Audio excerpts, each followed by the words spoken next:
All right. Um, hey everyone. Emil here with Dima. Dima, how you doing? I'm doing good. Good to be here. It's been a while since our previous office hours. One is due to blame on myself as well. I was a bit away on vacation with my brother, so good to be back. How was it? Was it good?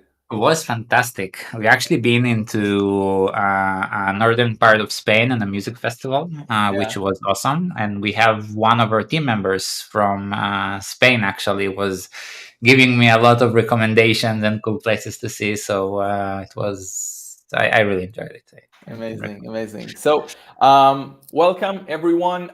We see already in the chat we have Sachin, we have Tamar, we have Mark.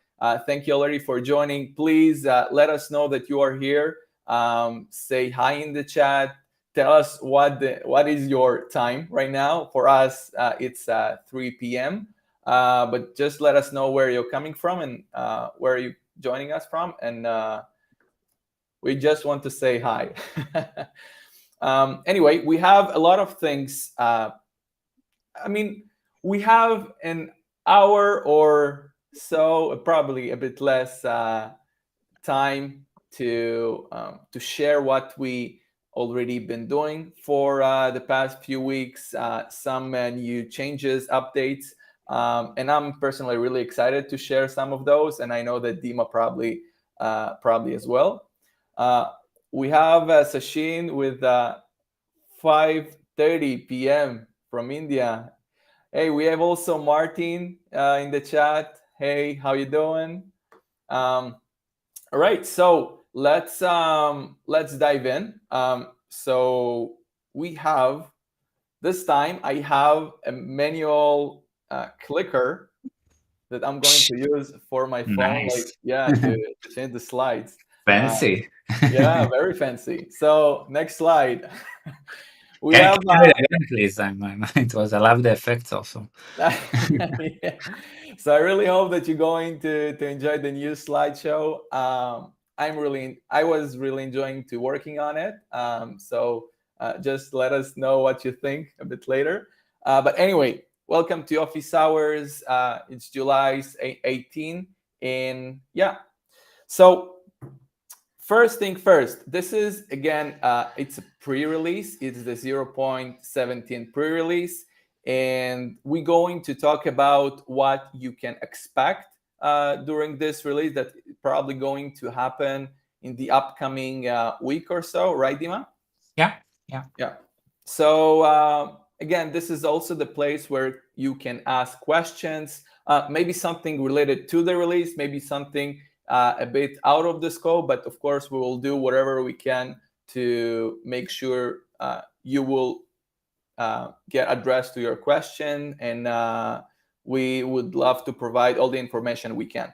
So before we dive into what actually happened and what you can expect, Dima, could you share with us some cycle retrospective and learning that you had? I know that you and the R&D team are doing it regularly, but I think that it's also really interesting for our community to learn a bit more of the process and how it's working actually. Yeah, so I think a lot of the classical, I would say, troubles is obviously making sure we are as a team also aligned and we have the right setting to be aligned in terms of the actual definitions of the things we're building, the why we're doing that, the definition of done of things.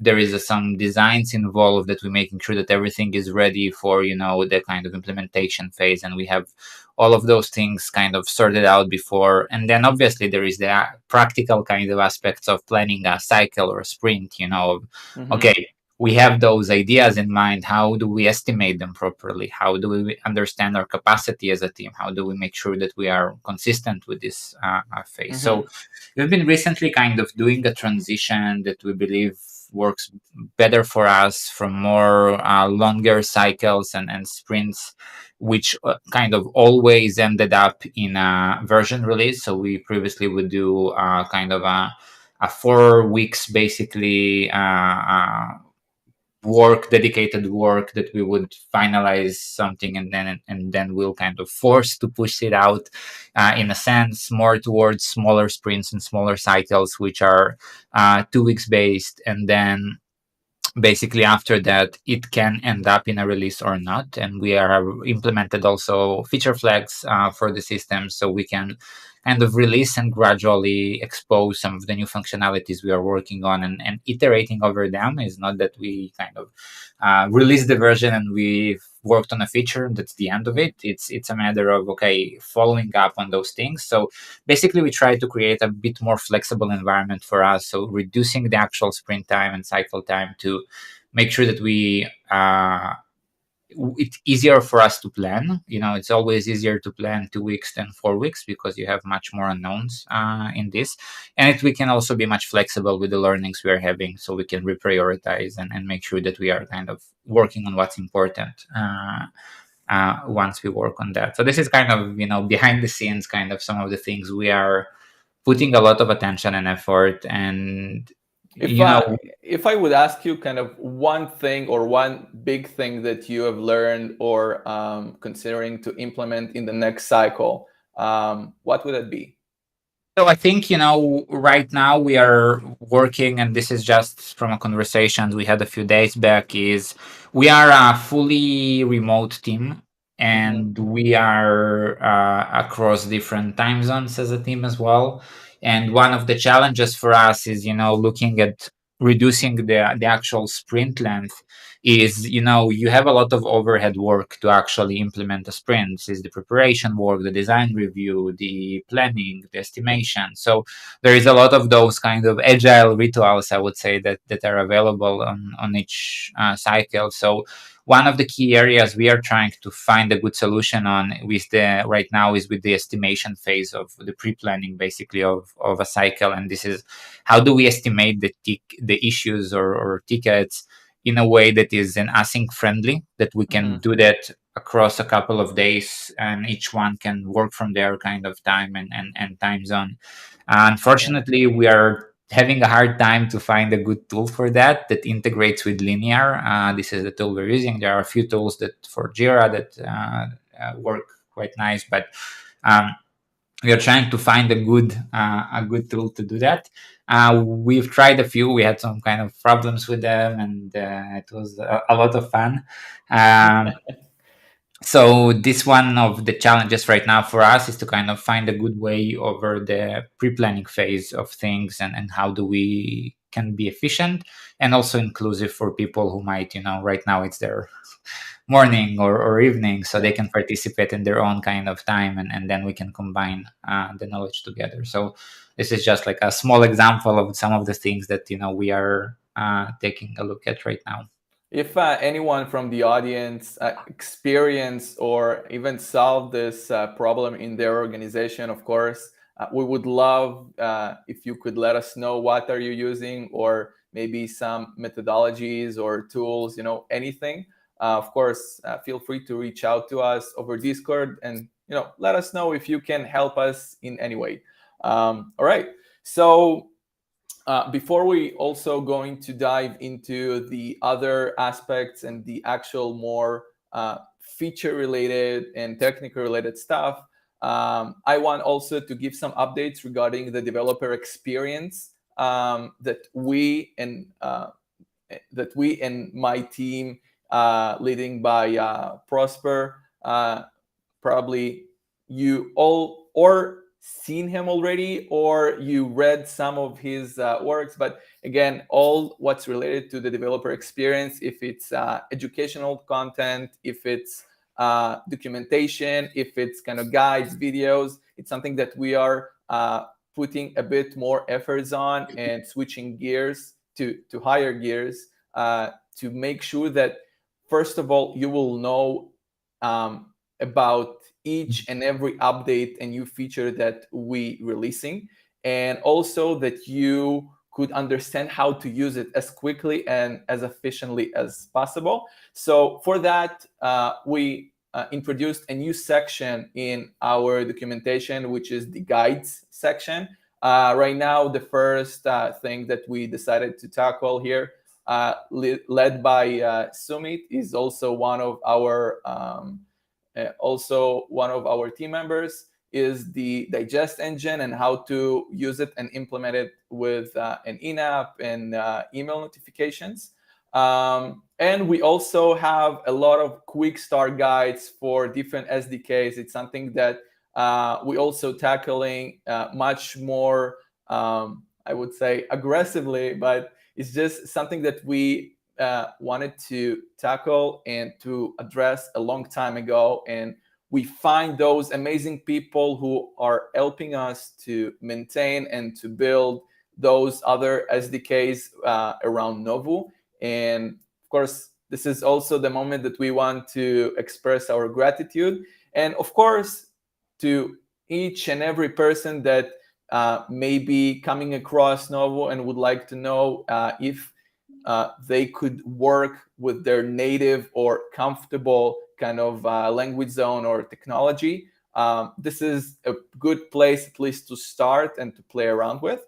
And something that, again, we also are doing is releasing more condensed and focused videos on different features that we have. And this is also the place where you can reach out to me personally or to any of the engineering team, of the DevX team over the Discord community server, and tell us what you think that would be appropriate or something that could bring you value to understand a bit better. For example, I'm personally working on a video to show how to deploy using Docker. So because I know that a lot of people that are in our community, first of all, they're kind of trying to play around with Novu and self-hosting it. So this is something that I'm personally working on right now. I know that we have also more videos about subscriber preferences and notification center. So just stay tuned. Make sure to subscribe to our YouTube channel. We have a lot of content that you could benefit from, and we would benefit from your feedback. All right, so Dima, back to the release. What we can expect from the upcoming release? Yeah. So right now we are focusing on two. Again, there are all the other tracks of a lot of other smaller issues and a lot of community involvement and bug fixes and smaller improvements to the API and then etc. The kind of I will focus on the big areas for us right now is one. The kind of the two of them is regarding the tenancy management inside Novo, which is basically implementing a base ground to help companies that have multi-tenant scenarios where they want to configure the experience of Novo for the different tenants kind of in an isolated way. In a sense, for example, it can be related to the actual let's say integrations you're using and the providers you're using. For example, using a particular provider only for a specific tenant inside the system. So you have a tenant that might want to use SendGrid and another one Mailgun, or kind of different combinations between the two. On the other hand, it can be things like some of the workflow settings. For example, the user preference defaults, the digest defaults, or some other configurable items in there. So in order to do that, we are kind of splitting this work in multiple phases and milestones, basically. And in the upcoming release, we are releasing the kind of data entity structure behind the scenes that actually supports that. So you can actually create tenants, you can update them, you can delete them inside the system, and you can also use their information as part of the triggers by passing the actual tenant identifier as part of a trigger, so Novu can go fetch whatever data is needed and inject it into the actual templates. This is again was a very first stepping stone towards kind of the full multi-tenancy solution, and you will probably see it also in 18 and the further releases, kind of step-by-step improvements and other parts of the workflow will be incorporated and connected to the tenants kind of mechanism. So if you have some multi-tenancy needs inside your application, please reach out.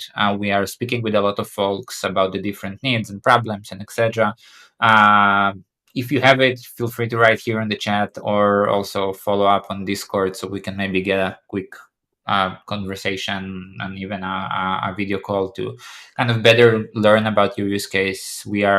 We spoke with quite a lot of people to kind of started to see the repeated patterns of the things, but you always kind of learn something new by um, just speaking with some of our users and community members about some of the pains they're trying to solve. So uh, and the multi-tenancy, one of the also again repeated kind of items is also the integration store and the ability to actually have more than single provider connected inside Novu. So up until now, we are basically forcing the users to actually have a single email provider, for example, and if you want to have another one, you will basically will be disabled from doing that.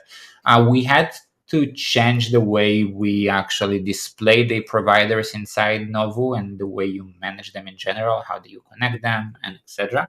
And Emily, if you can maybe put my screen on top. Yes. Yeah, so basically we are changing the way the integration store page looks and behaves a bit, of actually putting the list of providers in a different kind of visual representation, because now you might have multiple instances of SendGrid or multiple instances of different email providers, and they can be all active at the same time. Um, Basically, what we are providing and giving is that each unique provider instance will have its own instance key, and basically using this provider instance key, you could definitely set the default behavior of the provider. So this is the environment default, for example, but the goal is to also allow you to override either during the trigger. So you can actually tell us, okay, for this particular trigger, please use this instance key instead from the configuration list. Or you can actually set up a condition phase to say, okay, this particular SendGrid should be automatically triggered when the tenant ID equals 123, or when the subscriber ID equals 123, or when, any Could set it of be conditions. also the condition be location based or not yet? Let me try to, Sebastian, let me try to zoom in maybe. I'll try if I can get. Okay, I'm trying to put 180p now, and I'll try to zoom in a bit. No, it doesn't work. Why is it work? Okay, maybe like this. Let me know if it's a bit better. Um, so basically, we are splitting this phase into multiple releases with the multi-provider configurations and connected with the tenants themselves. Emil, what was your question? If you could repeat previously. My question was if the condition or some sort of the filter could be a location based, like for example, use SendGrid if the subscriber is located in country X, for example. Yeah, so it's basically based on a property of a subscriber. Yeah. So the way we are building the conditions mechanism is to be kind of more flexible in that sense. So you can potentially create based on subscriber properties. I don't know if we will release it like from the get-go in a very flexible way, because it does have some kind of edge cases we will need to deal with. But it's definitely something that, we hope to be able to achieve for the very advanced use cases. I don't think, and again, we're trying to, we heard a lot about tenant use cases where you want to have a specific tenant. We don't yet have it on the subscriber level, for example, and location is definitely one of those areas where we kind of, on the longer term, again, it might be for SMS because they're, cheaper SMS packages for a particular provider versus, Twilio, which might be very expensive, let's say in APEC or other region of the world. So we are building the conditions with this in mind, so we can create a very dynamic list. Initially, we'll probably release the tenant kind of condition specifications, and later on, we can do other subscriber-based properties, basically. And again, if there won't a matched condition, we can fall back to using the default provider. A lot of those backend changes were also needed to actually create a bit more smarter routing mechanisms. So let's say you have two active providers. This one is the default, but we want to use that one in case of provider failure or downtime or higher elevated error rates coming in from it. So we needed to do some kind of back system modifications in this release and then changed a bit the UI interface of it. In the Mm-hmm. next 18 version, we will be adding the conditions phase specifically with the tenant specifications, and down the road, hopefully we can build on top of it to implement a bit more complex scenarios. And again, this is we can evolve it for different aspects. You can do a decision based on the day of the week or the time of Yeah. the day or split. So you can do a lot of kind of combinations of those things, but we really needed to have this shift of how the system works to actually support this multi-provider configuration happening from the first place. So this one is going to be part of it, and also the tenants management API. Basically, this is where you could actually create the tenants behind the system and execute workflows as a tenant kind of offset. And Mm-hmm. some of our plans with tenants in the future is, we have a lot of things like the brand settings, we have things like layouts, we have things like the workflow configurations and content that we would love to be able to override or specify on the tenant level, so you can have those customizations if you need so. So yeah, this is mostly about, the kind of tenancy world. If you have some questions or people in the crowd want to ask some stuff, feel free to kind of write your questions or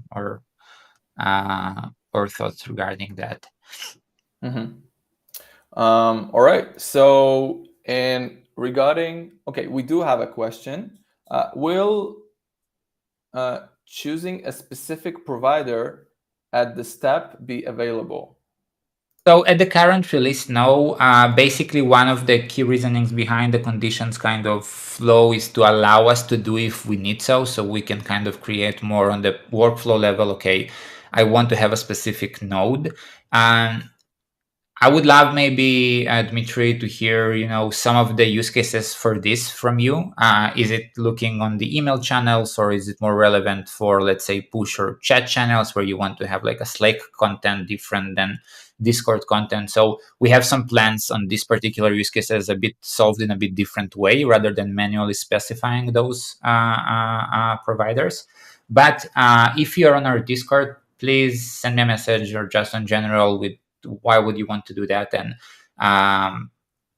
so we can try kind of to find the best implementation for this. But we've built it in mind to allow this, but as of now we couldn't find a lot of very good use cases to actually do that, as opposed to what I said, to the chat channels, which is a bit different topic, and um, uh, we can discuss it and tackle it a bit later.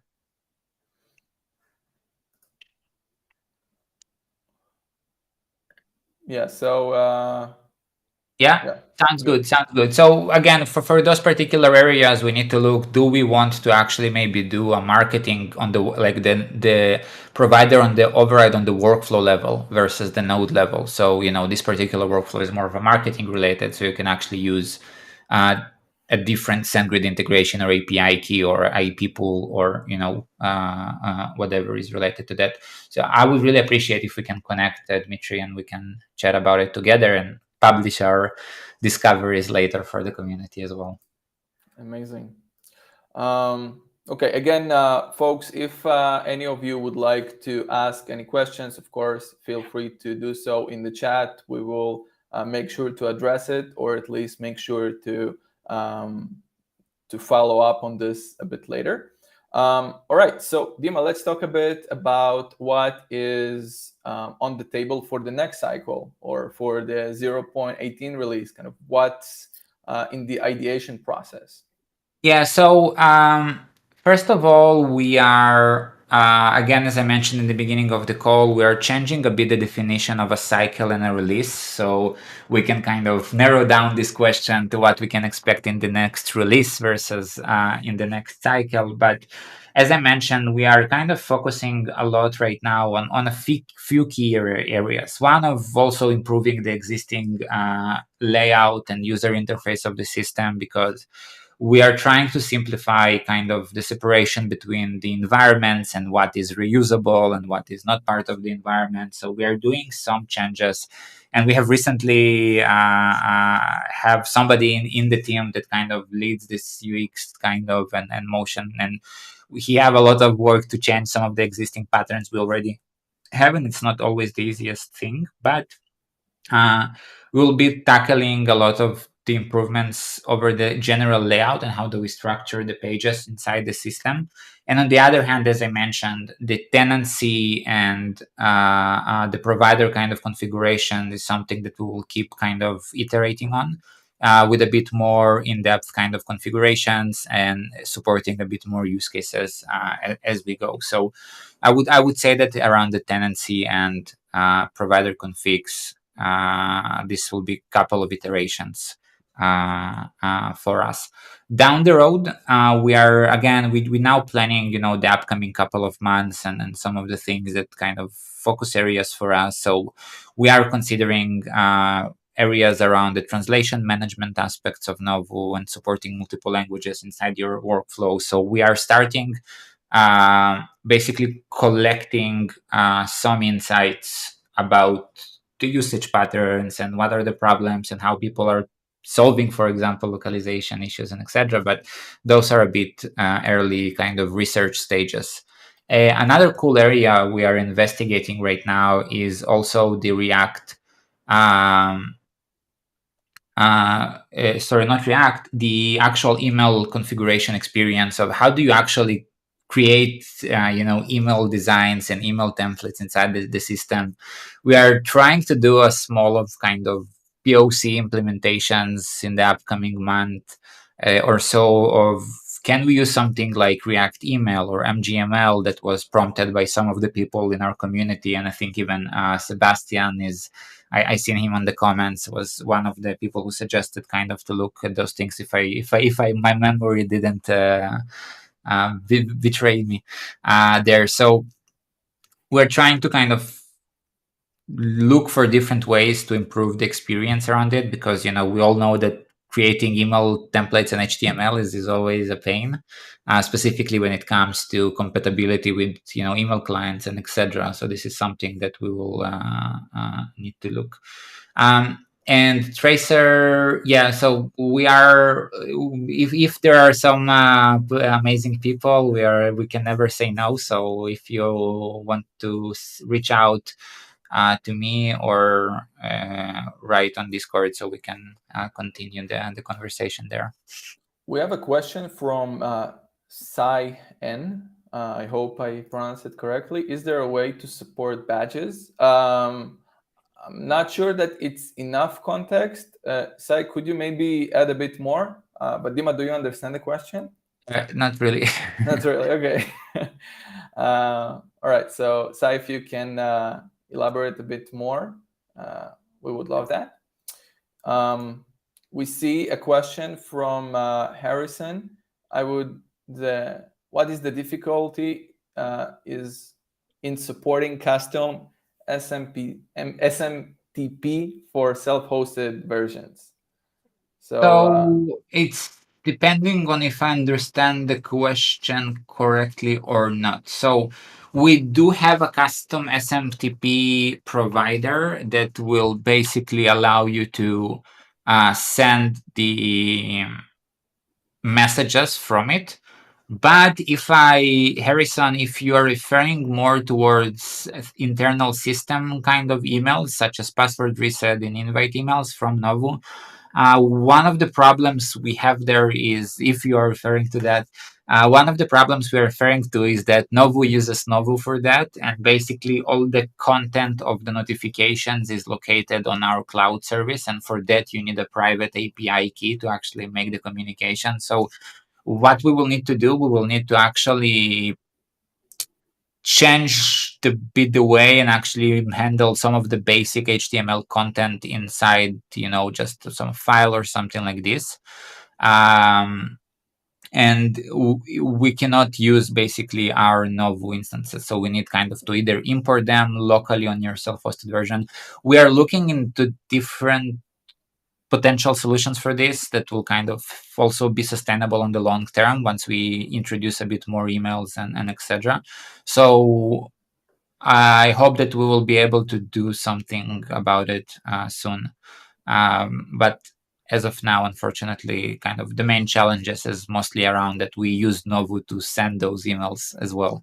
And it creates a bit of trouble to how do we sync the content from our cloud version to, some export or something like this. We have a few ideas in mind, but we kind of didn't get to it fully yet. But I hope it helps to clarify a bit some of the challenges. I wish it was like a very simple solution, but the simple solution would be to manage the content, in code in a file. And this is like one of the reasons we kind of started Novu to not do that.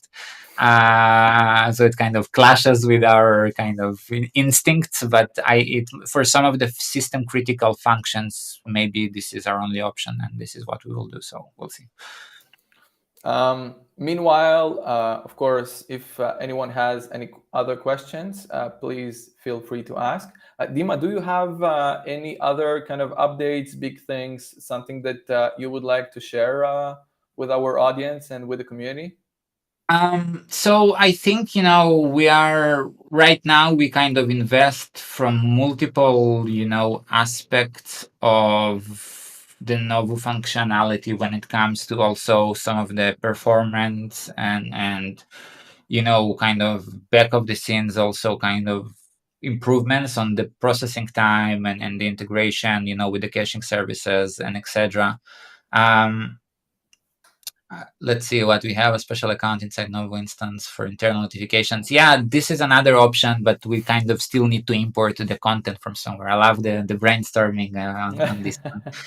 We also thought about this direction is create like this second subsystem account, and then import the base templates from somewhere, so we can maybe do them in a JSON format or something like this. Yeah, it's like, but again, this also involves some like network requests, and I need to see like what's the best kind of solution there will be. Yeah, and the template migration. Yeah, but we do not want to show you those, like say, password reset template inside your organization, because you might also need password reset for your product. So we need to separate them kind of as an internal org or something like this. Yeah, but it will probably, the solution will be somewhere along those lines in the end. And yeah, like I think, Emil, other than what we have discussed previously, the main focus is really kind of, we always dedicate, around 20 to 30% for ongoing performance scale and kind of optimizations that we always keep doing. We are growing with our challenges, specifically with our customers of, we're, I think that the growth trajectory is quite steep for us right now, and it always kind of puts the system into more stress and more stress. But the good news is that, we are kind of putting a lot of effort to make sure that, eventually we can support those billions and multi-billions of events on the other hand. So this is kind of always will be part of our work, regardless of other features, is making sure, that the system can handle higher and higher loads. And we always kind of put the system into higher bandwidth and higher stress to kind of see how we are behaving with this and so on. So yeah, I also wanted to share that, maybe Emily, if you can share my screen. Not, no, I need to see the. You want me to share already or not?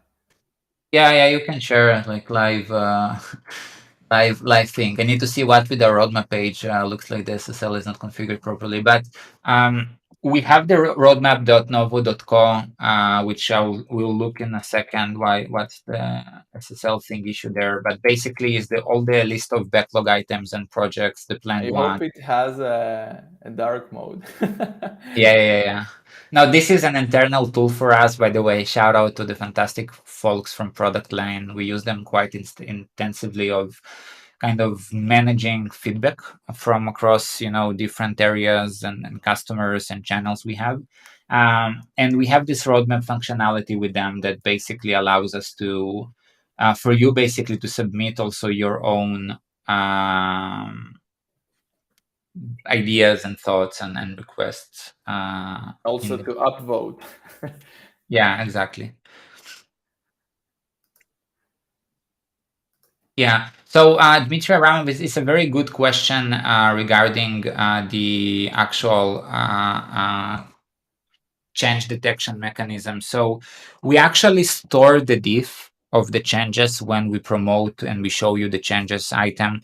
We still haven't gotten to kind of display the diff in a meaningful way that you can click on it to see the things that has changed.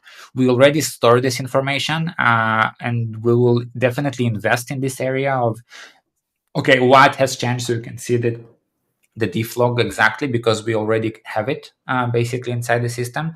In terms of the data, this is how the system works behind the scenes, but to represent it on the visual aspects, we will need to do some further investments on that. We have another question. Is there a reason why topics aren't visible on the UI? The very simple answer is we just haven't gotten to it yet. We created right now kind of a reusable component set for tables and very straightforward, like for very similar concepts like tenants. And we actually have the topic UI representation and the tenants UI representation in the UI. I think in one of the next upcoming cycles, we will be tackling them. So, Harrison, you should be able to see them quite soon on the user interface itself. The main reason is just we hadn't gotten to it yet.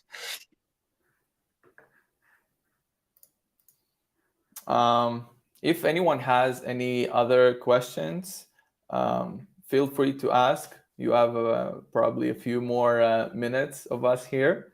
But of course, don't feel the FOMO, because we are still not going anywhere. We are still on Discord. We are always open to any questions, any requests, and any feedback. So feel free to share with us anything else you wish. We have another question.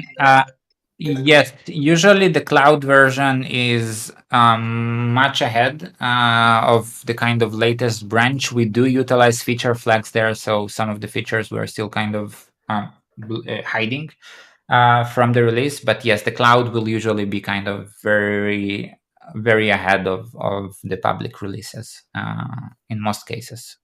That will be true. We also have a staging environment of, we call it a development environment, which is tightly coupled basically to the next branch, which is our dev environment that we usually test stuff there. But the cloud version will get published ahead of the community Docker releases, basically.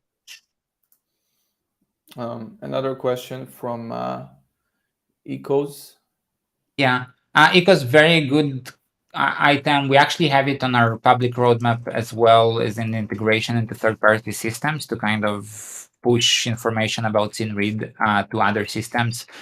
Please, after we will fix the problem with why the page, the public roadmap page is not loading, you can submit there kind of the system you would love us to integrate with, so we can keep track of it.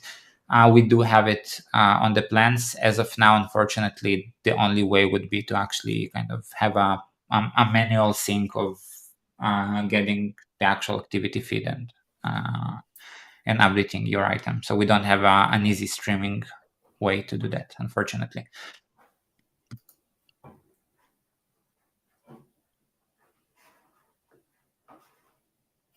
Okay. I think we are getting to the closing remarks. So again, if anyone has any other question or something that you would like to, okay, we do have something. Good. Anyway, to indicate the updates within an application, e.g. show the count of new messages in inbox. I'm not sure I totally understand this, but if you are referring to actually inside your application to show the number of messages, the unread one or unseen one. We actually have APIs available for this, both for our components and just with the plain API for this. Is that So you fetch can, unread or unseen? yeah, but if that was, the proper question you had, and if this is related to seeing it inside Novu for all of your messages, you probably can use the activity feed to get the actual number of messages sent, let's say in the last week or something like this. We have another from Dimitri here. Really, really glad hearing this, Dmitry. Thank you for the shout out. To be honest, we are a very small team with kind of a lot of ambitions to do a lot of cool things, and I'm hearing the requests here, and like this is we want to do this, really want to tackle all of those areas, but sometimes it's just like we stressed with a lot of incoming things, and we try to do our best to kind of get to everything. So it's really, I think, a big win for the community and not only our team to kind of be able to actually do that. So thank you so much for the support. Appreciate it. To my knowledge, we have a WhatsApp integration, right? Or So I'm the not current sure. WhatsApp integration works with the Twilio integration. We don't have a dedicated WhatsApp business API yet. We did encounter a few problems with kind of the approach of whether should we categorize it as an SMS or an actual chat provider. So right now is only possible with the Twilio API. So you can basically pass a WhatsApp number to Twilio, but we don't have like a dedicated WhatsApp business API, unfortunately.